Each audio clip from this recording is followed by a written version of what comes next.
क्या कभी आपने सोचा है कि किसी सरकारी कर्मचारी को काम करने से रोकना कितना बड़ा जुर्म हो सकता है?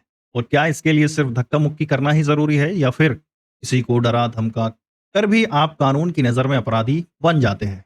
आज का हमारा केस इसी सवाल का जवाब देता है। तो दोस्तों, मेरा नाम है एडवोकेट राहुल लखेरा और आज हम समझेंगे सुप्रीम कोर्ट के एक ताज़ा और बेहद ज़रूरी फैसले को, जिसमें सेक्शन 186 आईपीसी इस सही मायने में व्याख्या की गई है। इस वीडियो को देखने के बाद आपको पता चलेगा कि सरकारी काम में बाधा डालने का मतलब सिर्फ फिजिकल फोर्स नहीं होता, बल्कि धमकी और जानबूझकर की गई बदतमीजी भी इसमें शामिल होती है। इससे आपको अपने अधिकारों और कर्तव्यों के बारे में और ज्यादा क्लैरिटी मिलेगी। यह जजमेंट उन सभी लोगों के लिए एक सबक है जो सरकारी कर्मचारियों के साथ गलत व्यवहार करते हैं, उनके फटे में टांग डालते हैं। आज हम समझेंगे इस केस को, जिसका नाम है Devendra Kumar versus state of Delhi and city of Delhi and others. चलिए अब चलते हैं इस केस की कहानी की तरफ। ये कहानी है एक एसएचओ साहब और एक प्रोसेस सर्वर की। प्रोसेस सर्वर जो कि कोर्ट का एक कर्मचारी होता है, दिल्ली के एक पुलिस स्टेशन में कुछ समन और वारंट सर्व करने गए। अब समन और वारंट क्या होते हैं?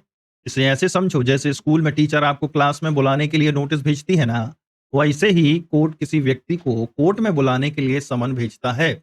और अगर कोई बार बार बुलाने पर भी नहीं आए तो कोर्ट उसके खिलाफ वारंट जारी करता है, ताकि पुलिस उसे पकड़कर कोर्ट में ला सके। मतलब आप बातों के भूत हैं, लातों से ही मानेंगे।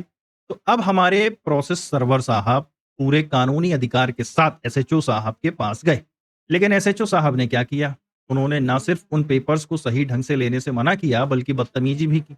आरोप है कि उन्होंने प्रोसेस सर्वर को डांटा, फटकारा, उन्हें कई घंटों तक थाने में रोक कर रखा और तो और उन्हें सजा के तौर पर हाथ ऊपर खड़े करके खड़े रहने को बोला। तो भाई साहब, ये कोई स्कूल की क्लास थोड़ी है कि हाथ ऊपर करके खड़े करवा दिए। नतीजा ये हुआ कि प्रोसेस सर्वर अपनी ड्यूटी नहीं कर पाए। उन्होंने उसकी शिकायत डिस्ट्रिक्ट जज को दी और फिर एसएचओ के खिलाफ एफआईआर दर्ज हो गई।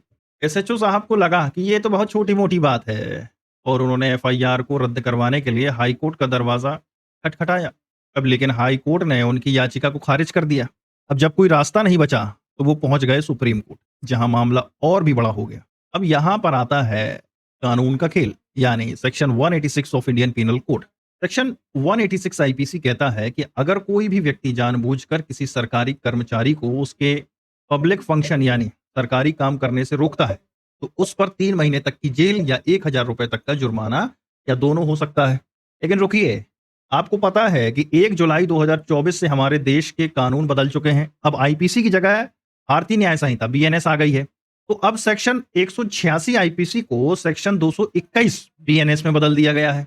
अब सेक्शन 221 बीएनएस भी यही कहता है कि अगर कोई सरकारी कर्मचारी को उसकी ड्यूटी करने से रोके तो उसे 3 महीने की जेल या पहले कितने 1,000 का जुर्माना, 2,500 रुपए तक का जुर्माना या दोनों हो सकता। अब सबसे जरूरी बात, भारतीय नागरिक सुरक्षा संहिता बीएनएसएस के अनुसार सेक्शन 221 बीएनएस के तहत होने वाला जुर्म नॉन कॉग्निजेबल और बेलेबल होता है। इसका मतलब क्या है?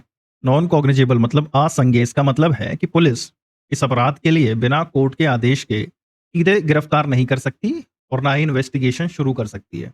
इसके लिए पहले कोर्ट से परमिशन लेनी पड़ती है। अब समझे बेलेबल, इसका मतलब है कि यह एक जमानती अपराध है। अगर किसी पर यह आरोप लगता है कि उसे थाने से ही या कोर्ट से आसानी से जमानत मिल सकती है। इस केस में एसएचओ साहब का तर्क था कि उन्होंने कोई फिजिकल फोर्स यूज नहीं किया, तो उन पर सेक्शन 186 आईपीसी कैसे लगाया जा सकता है? लेकिन सुप्रीम कोर्ट ने इस पर शानदार और क्लियर कट जवाब दिया। जस्टिस जे बी पारदीवाला और आर महादेवन की बेंच ने साफ कहा कि ऑब्स्ट्रक्शन यानी बाधा का मतलब सिर्फ फिजिकल बाधा नहीं होता।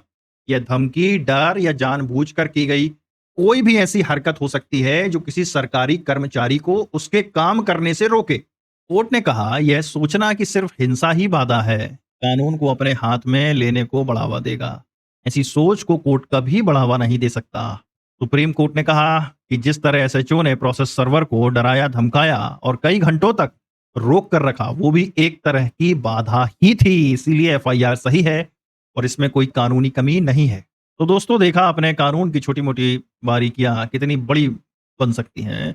आपसे जब भी कोई सरकारी कर्मचारी आपके पास आए, चाहे वो पुलिस हो, बिजली विभाग वाला हो या कोर्ट का कोई कर्मचारी, तो उसके काम में बाधा डालने से पहले 100 बार सोचना क्योंकि ज़रूरी नहीं कि आप उसे मारें-पीटें, बल्कि आपकी बदतमीज़ी या धमकी भी आपको जेल की हवा खिला सकती है। तो आज के जजमेंट से हमने सीखा कि कानून बहुत ही बारीक और गहरी चीज़ है। ये सिर्फ़ किताबी बातों तक सीमित नहीं है, बल्कि हमारे रोज़मर्रा के व्यवहार को भी रेगुलेट करता है।